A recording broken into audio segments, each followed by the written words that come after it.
Hi, this is Paul Slack. It's Good News Planet. I'm speaking to Patricia Cori. Hi, Patricia. How are you? I'm great, Paul. Thank you so much for having me here for you. I'm so excited. Patricia is a real do-gooder, and in many areas in their outreach with her Save Earth's Oceans organization, a global nonprofit, and written quite a few best-selling books, I think 10 or 11, and she has now a new book, The Emissary, a passionate and powerful cry for change, and she's already got a Hollywood company behind it to make a full feature on it. So, and I love your website, and I love all the good things, and welcome to Good News. Thank you. Thank you. It's wonderful to link up with you, Paul. It's all good. So, Patricia, give us a little background of, if you don't mind, just on yourself personally, for the kinds of things that you are doing now. How did you get to that spot? Okay, I have been kind of a trooper I'm from San Francisco Bay Area. I was there when, let's call it the New Age movement, or kind of the hippie movement, I guess, and blossoming into the New Age spirit movement from way back. And I have been dedicated to healing and anything that has to do with alternative and finding new ways to understand our purpose on this planet. So I've been in healing. I am a clairvoyant as a child, and it's only grown in my later years, let's say. And I had the first New Age center in Rome, where I moved in 1983, and I opened that in 1995 and did some great work there for 5 years. And I still live in Rome, but at that point I started doing some pretty intense writing. I think it's about a book a year, and that's how I got to where I am today. Okay. I think I left out a few things, like jogging around the world, visiting sacred sites, and bringing people to sacred sites to experience them. Kind of a busy person. Then that's good news. We love that, and that's why we're so excited to have a moment to share you with our audience and our community. It's an honor. So tell us then how to save the Earth's oceans. I think there's a lot of water out there, and there is some concerns with it. Yeah, to say the very least. I always tell people the ocean is 75% or 78% water, and so are we. That's not just a coincidence. We need to pay attention to that because we are the microcosm of that macrocosm, and we need to understand that the oceans are the emotional body of this planet. So we know the bad news, which is not what you're into, but the bad news is all the pollution, the radiation, all of the disharmony that we're creating in the ocean. And the good news is more and more people are waking up to that. The whales and dolphins, I think, are sort of emissaries for that message getting out to the human race. And it seems to me that people are truly starting to wake up to understand that we've got to take care of this ocean, these oceans. So then I decided after many, many years of being out on the water with the whales and dolphins that it was time to concentrate my efforts there. And I opened Save Earth's Oceans in 2012, and I have my first big fundraising event coming up in April. Uh-huh. But you had one a while ago, too, a fundraising. I saw some video on that as well, right? Well, I just, I put my appeal out to people to give me some help, but I really I'm doing a concert in London. It's called Singing Earth's Oceans Alive, and it's a fundraiser, but it's also my first big event, and it is, the concept is, let's celebrate the music of the oceans, and instead of focusing always on the despair and the suffering of these animals, let's celebrate the incredible presence of these wonderful, wonderful beings and the music that they are filling the oceans with. And I think they're also telling the molecular nature of the water how to hold its own perfection, as we've seen from Dr. Emoto's wonderful work with molecules of water. So that's what it's about. It's about celebrating the music of the oceans and the whales and dolphins. And I've got nothing less than the Royal Philharmonic Orchestra. Wow. Yeah. For my first ever concert, and I'm working with the Royal Philharmonic Orchestra, so that's interesting. And it speaks oceans to the idea that you just trust, jump off the cliff, trust, and get done what you need to do. I'm very excited about it. I'm so excited for you, and let's see how we can help get that word out. So now let's, Dr. Emoto is on Good News, and I love some of your website, and if you want to hear those, those whales and those dolphins are talking to each other, right? Oh, they're talking to each other? Well, did you know that a humpback whale can send a song? The humpbacks go from 20 to 30-minute frequencies, repetitive melodies. Sorry, not repetitive melodies. They can do a melody that lasts 30, 40 minutes, a sequence. And these sounds can reach over 1,000 miles in the ocean. And a researcher that I've been working with says the humpback 1,000 miles away can pick up that particular sequence and send it another 1,000 miles away. And it's very possible that they are actually doing relays around the planet of the humpback families, sending some kind of a message that might be very well more important than mating calls, hunting calls, etc. So hopefully we're going to, in our lifetime, we're going to break through and really have communication with them and understand what they have to tell us about life on the ocean and the planet in general.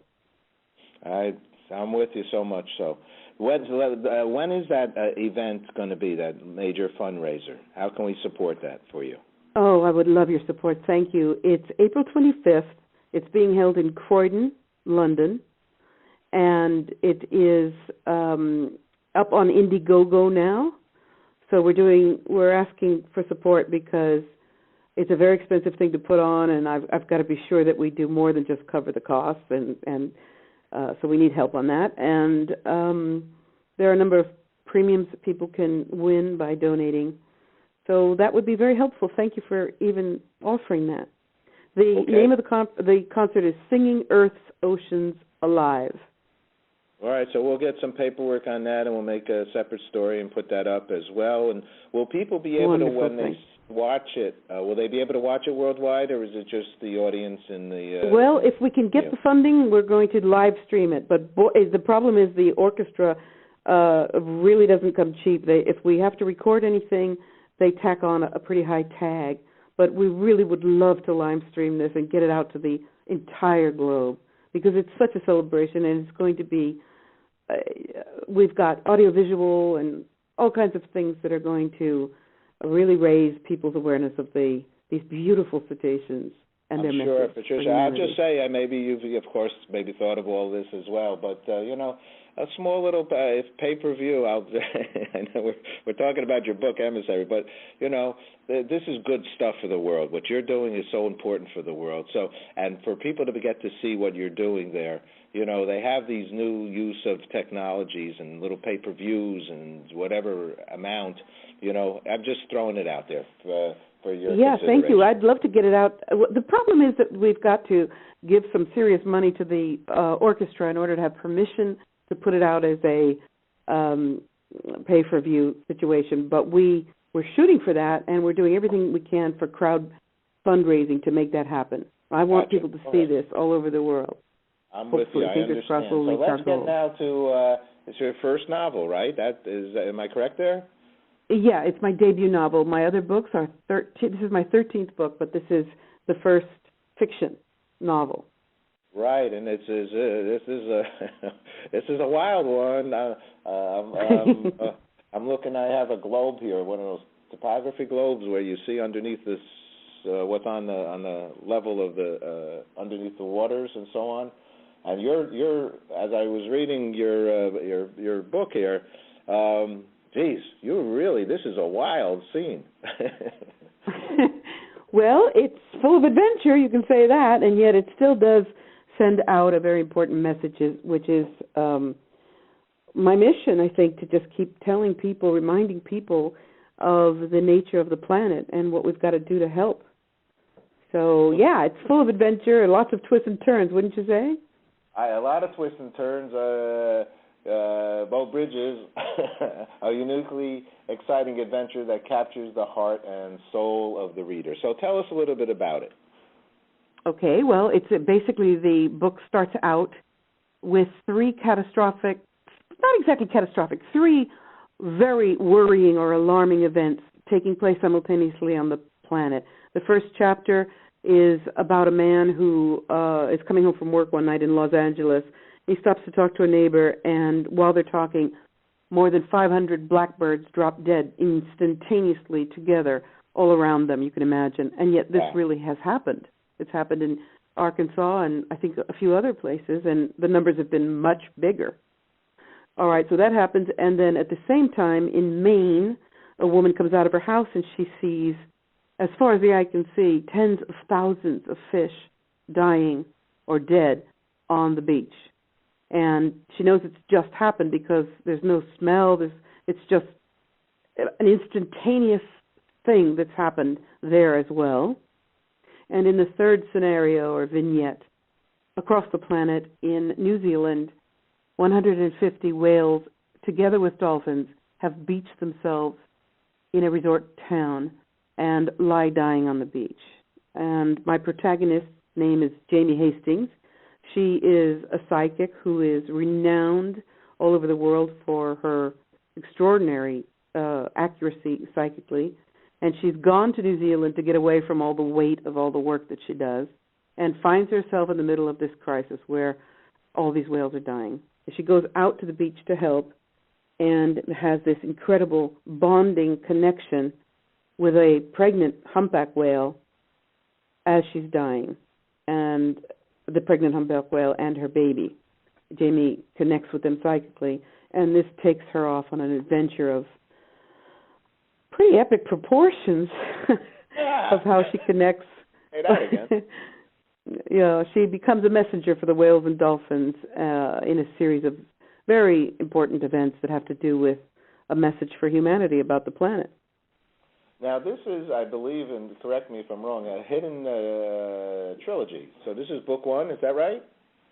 Yes, the trilogy is called The Hidden, and I'm already at work on the second one, which is called The Keeper of the Crystal Skull.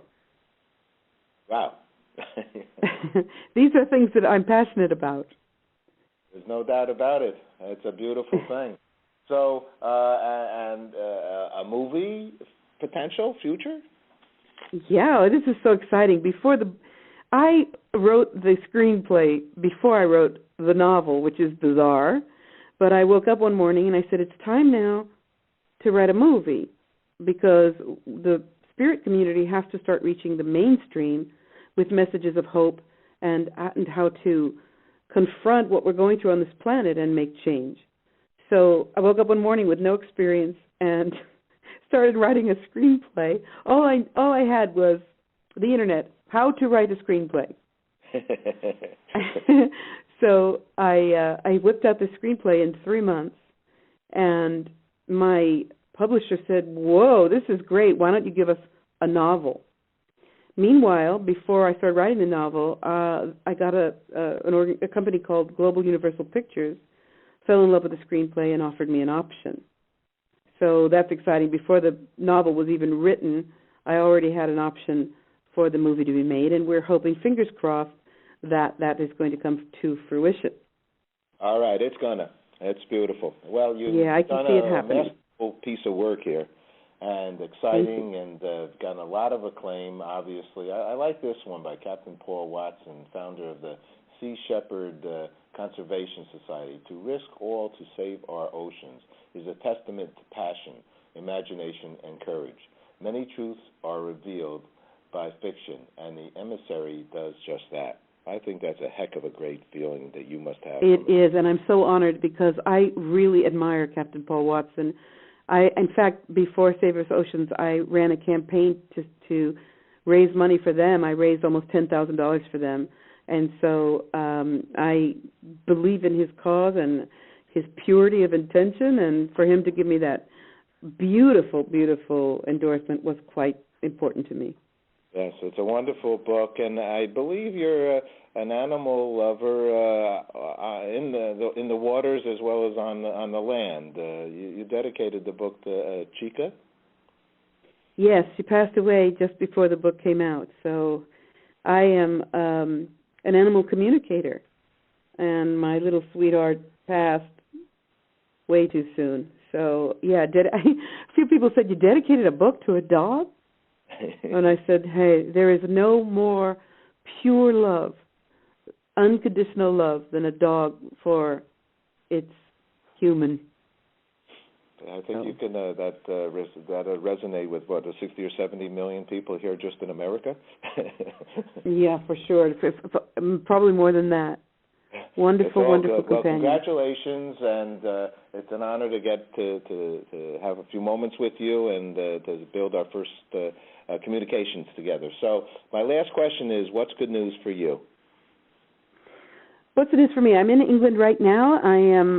I've just launched the book in America, and it's going to launch here soon. I'm all over the place, all over the planet, and very, very excited. I see so much positive